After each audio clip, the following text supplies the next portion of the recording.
Amigos, son las 7:05. Ya tenemos en el hilo telefónico, como se dice, a Luis Parra, presidente de la Asamblea Nacional. Parra, buenos días, bienvenido. Buenos días, Eduardo, y por supuesto a toda la gente que está en sintonía de tu espacio.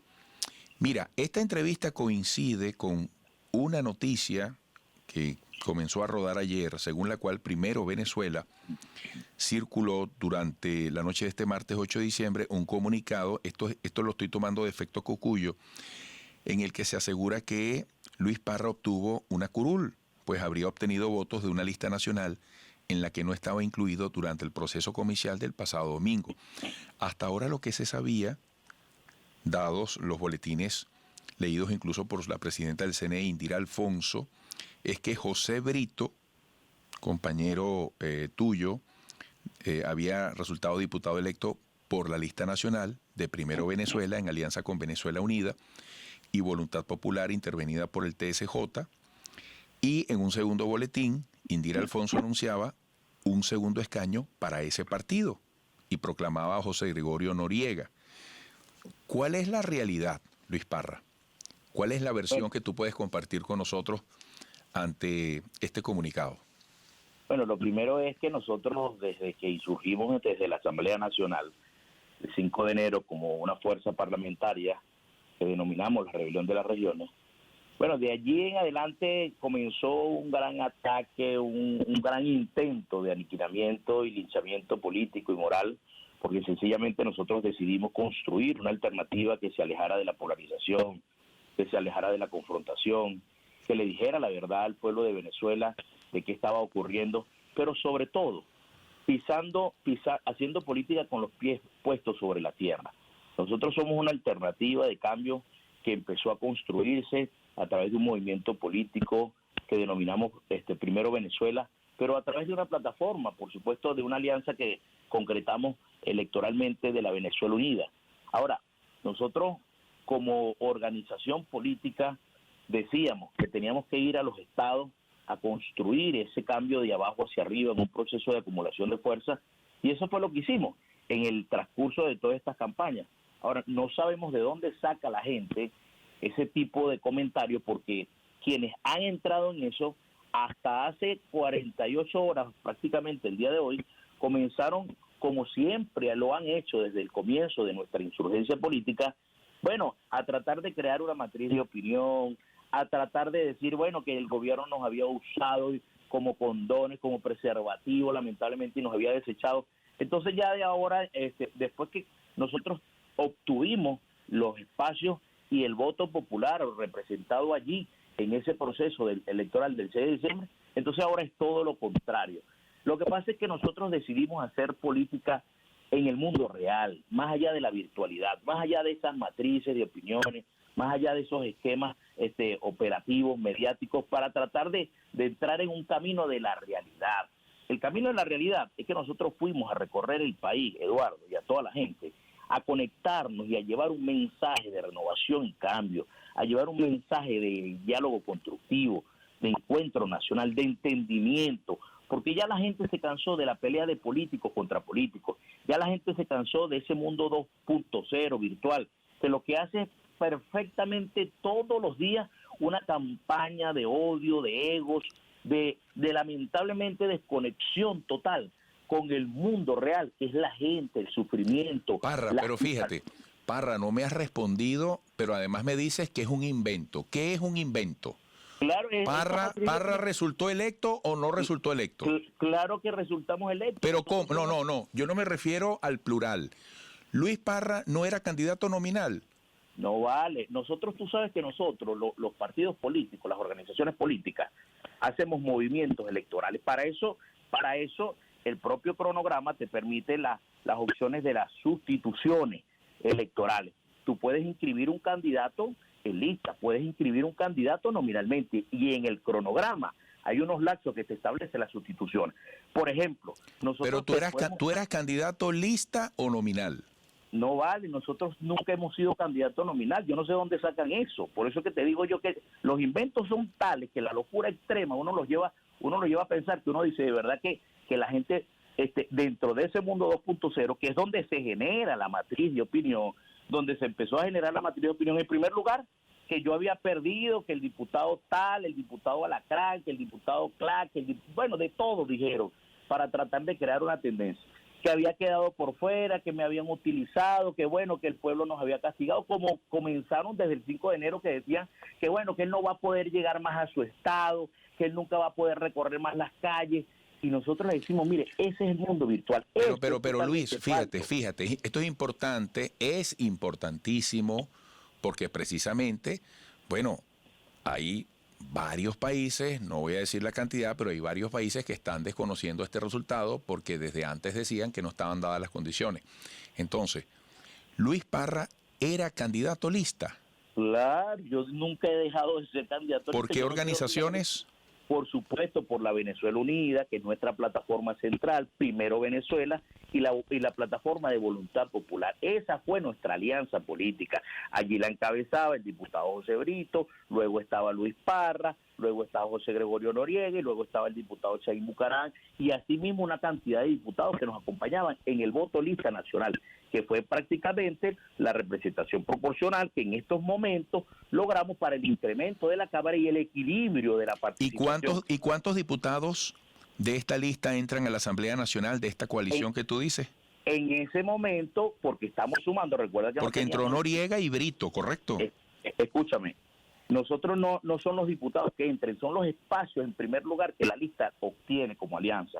Para explicarte mejor el tema, lo primero es que ya teníamos un espacio garantizado.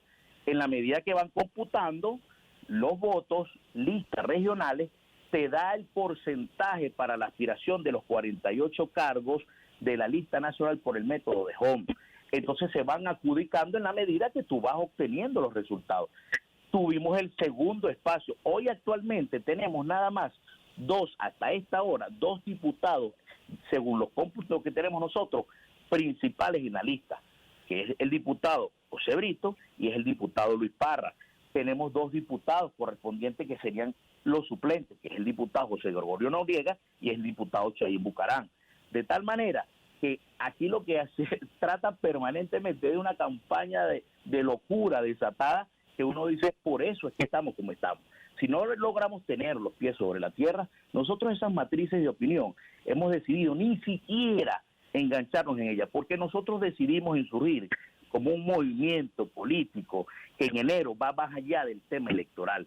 Primero Venezuela no insurgió como un movimiento netamente, nada más, de una franquicia política electoral. Nosotros somos un ideal de lucha que tiene unas banderas muy claras, que decidimos salirnos de ese mundo de la virtualidad, de la confrontación, de la locura, del 2.0, y hacer política con los pies puestos sobre la tierra. Entonces, después que tú haces un gran esfuerzo nacional en la construcción de esa fuerza, porque ahí quedó demostrada, nosotros tenemos votos en todos los rincones del país, porque salimos al encuentro de un pueblo que obviamente necesita que nos reconectemos, y que este proceso electoral también te deja muchas reflexiones. De tal manera que para el comienzo, entonces, es imposible que si nosotros estamos participando en un proceso, entonces no salgamos electos. Esa era la última que nosotros podíamos tener en el radar prácticamente del análisis político. De tal manera que, Eduardo, te digo, siempre van a existir señalamientos, locuras. ¿Qué pasó en mi estado, por ejemplo? En mi estado... Mira, cuéntamelo al regreso, Luis. Tengo que hacer una pausa. Quiero que al regreso cuentes eso muy puntualmente para que tengamos tiempo de hablar sobre la afirmación de Maduro en el día de ayer. Un nuevo ciclo de diálogo desde la Asamblea Nacional. ¿Qué sabes tú al respecto? ¿Qué se propone? ¿Cuál sería el objetivo para encauzar la discusión de la Asamblea Nacional a favor del país por el camino del diálogo? Así que, por favor, mantente en la línea telefónica. Es Luis Parra, presidente de la Asamblea Nacional. Volveremos.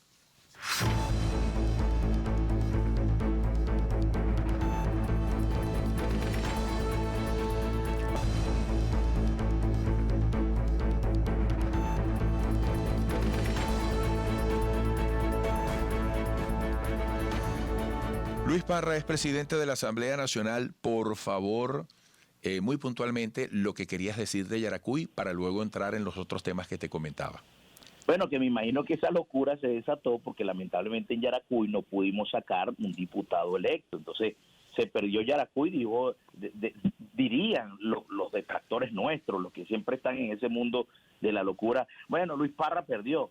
Bueno, nosotros salimos a construir una propuesta de un gran movimiento nacional que está insurgiendo, que en apenas menos de 2 meses logramos hacer una gran colección con liderazgos genuinos, auténticos de cada región, y que nació para quedarse luchando en pro de los beneficios del pueblo de Venezuela, pero sobre todo para construir un proceso de acumulación de fuerza a través de la vía electoral y lograr el cambio que todos queremos en Venezuela.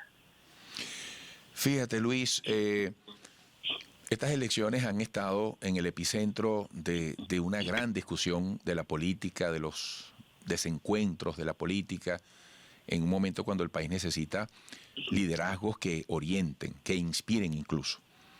¿Cómo ves tú la posibilidad de que la Asamblea Nacional que tomará posesión el próximo 5 de enero logre resultados reconocibles por las mayorías para la historia, por ejemplo, en el terreno del reencuentro, de la negociación, del diálogo? Hay información de que la Unión Europea está trabajando para que haya acercamientos. Bueno, lo dijo el propio Nicolás Maduro, se retoma el tema Noruega. Pero, bueno, hay muchos países que dicen no reconocemos este proceso. ¿Qué oportunidades ves tú para la próxima Asamblea Nacional en el terreno de lo que te comento? Bueno, Eduardo, nosotros hemos dicho que para que este país pueda salir de donde está de la conflictividad política, tenemos que comenzar los caminos de la despolarización. La confrontación quizás es el peor mal, más allá de los actores, si se han equivocado o no, pero la confrontación como tal es el elemento que no permite que ninguna sociedad, que no permite que ningún país del mundo pueda avanzar, porque lamentablemente nos quedamos involucrados en un conflicto entre blanco y negro, entre dos sectores que pierden la razón y que lamentablemente al final del camino quien pierde es el pueblo.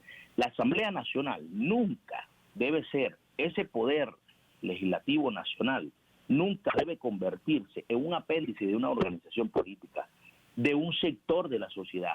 Es precisamente lo que establece la Constitución. Para salvar a Venezuela todos debemos volver allí. Allí están centradas cuáles son sus competencias. La primera, que es legislar. La segunda, que es controlar el gasto público de la nación. Pero sobre todo la tercera, debe servir de foro por excelencia nacional del debate de toda la sociedad venezolana.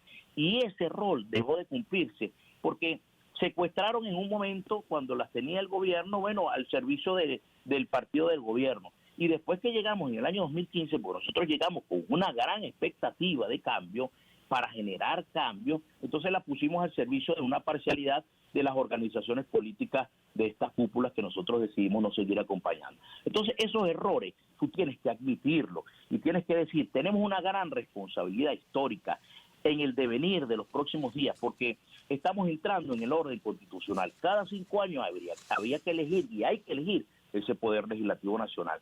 Quienes decidieron dejarle el camino libre a estos actores políticos, nosotros decidimos luchar por la vía electoral.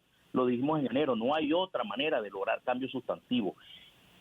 A nivel de condiciones electorales, garantías electorales, ¿quién dijo que iba a ser fácil promover garantías electorales? Yo desde que tengo uso de razón, desde chiquito, me decían, no, es que los adecos y los copellanos cuando estaban en el gobierno hacían esto, y estos hacen lo otro. Nosotros queremos un poder electoral que de conformidad, de manera inmediata, pueda ser designado como lo establece la Constitución, si reunimos en voluntad política y en acuerdo político los criterios para que la Asamblea Nacional lo designe. Pero de lo contrario, sucede lo que ha sucedido durante los últimos procesos.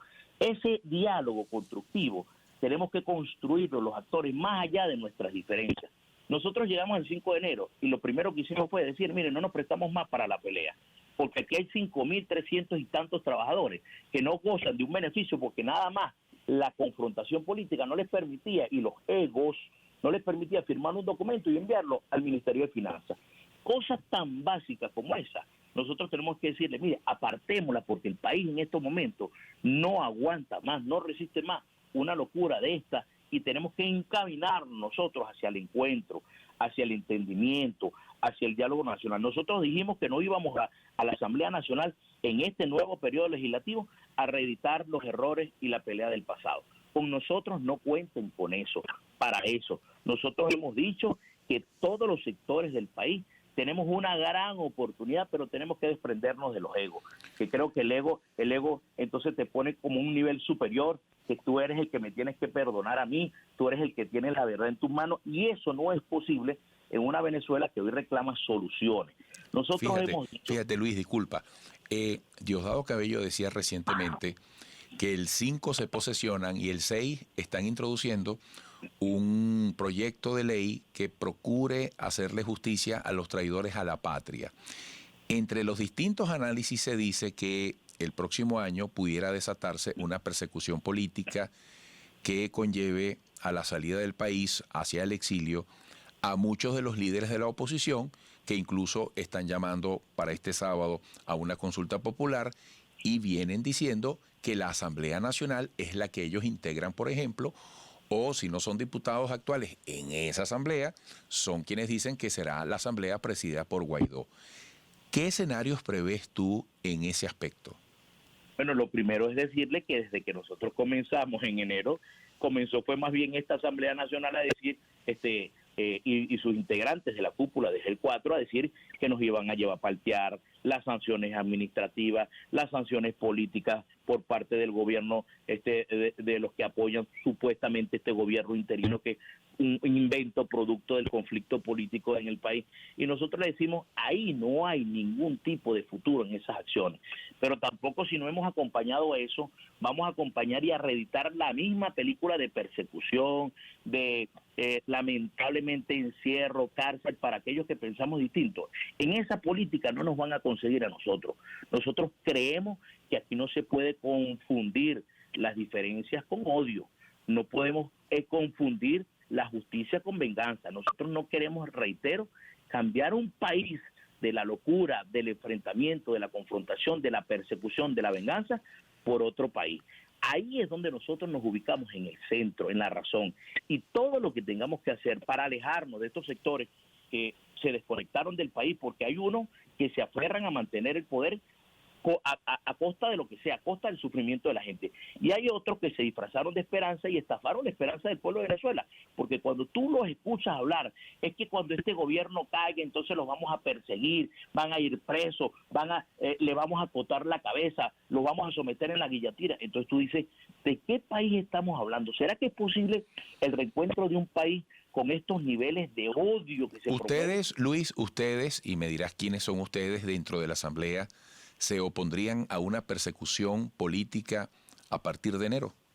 Total y absolutamente. Sí, es lo que precisamente hemos confrontado durante todo este tiempo.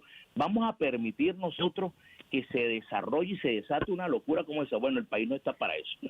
El país no está para eso, y nosotros hemos dicho, porque si algo tenemos nosotros es coherencia en nuestras actuaciones políticas. Nosotros no nos vamos a prestar ni para la confrontación de políticos contra políticos, ni para que esa Asamblea Nacional entonces esté de espalda a discutir los grandes problemas que tenemos en el país, pero tampoco vamos a prestarnos para que lo que nosotros hemos denunciado, que son las violaciones de derechos humanos, que son esas violaciones de nuestros derechos políticos, bueno, puedan ser sometidas, porque nada más la confrontación política los lleva a silenciar la disidencia. Aquí hay gente de esa cúpula que encabeza el diputado de La Guaira, que bueno, cuando tú los escuchas hablar, tú dices, de verdad que bajo un criterio como esto es imposible. Pareciera la fotografía exacta de lo que hemos criticado de este gobierno durante tanto tiempo, porque así se comportan y están a la muestra de la esquina. Te promueven el odio tal que hasta en lo personal y en lo familiar uno dice que es lamentable cuando empezamos a promover el odio como forma de hacer política. Luis, fíjate, eso para nosotros es inaceptable. Mira, me agotó el tiempo hace rato, pero en un minuto, ¿cómo le definirías tú a la gente la condición en la que queda esta Asamblea Nacional en la correlación de fuerzas? Sabemos, por supuesto, que el gran polo patriótico logró una muy amplia diferencia a su favor, pero desde el punto de vista de la actividad política, de la dinámica parlamentaria, ¿cómo describe tú lo que veremos en esa Asamblea Nacional en la correlación de fuerzas? Bueno, en la correlación de fuerzas, si es el tema cuantitativo, ya hemos visto dos fotografías. La del año 2015, de qué valió tener tantos diputados, si obviamente íbamos a tener un camino equivocado. Y en esta, si creen que cuantitativamente tuvieron un triunfo y pueden hacer y avasallar hacer lo que mejor les parezca dentro de esa asamblea, ya saben cuál es el camino que les espera del fracaso que les puede ocurrir. Lo que nosotros estamos proponiendo es que más allá de nuestras diferencias, entremos en el camino de las soluciones, de entender que Venezuela es mucho más grande que estos dos sectores, que el país nos está dando un mensaje muy claro de hastiamiento político. El país nos está dando un mensaje muy claro de que ya no quiere saber más nada, sino está en modo de sobrevivencia. Y por eso nosotros decimos que tenemos que convertir, en vez de un parlamento de confrontación, para convertirlo en un parlamento de solución. Y allí estará primero Venezuela, junto a todo ese liderazgo que está emergiendo en todos los rincones del país, trabajando sistemáticamente para hacer que Venezuela podamos juntos renovar y cambiar este país. Bueno, gracias por estos minutos. Mucho gracias, éxito. Eduardo. Hasta pronto. Igual. Luis Parra, presidente de la Asamblea Nacional. Rápidamente la pausa, amigos.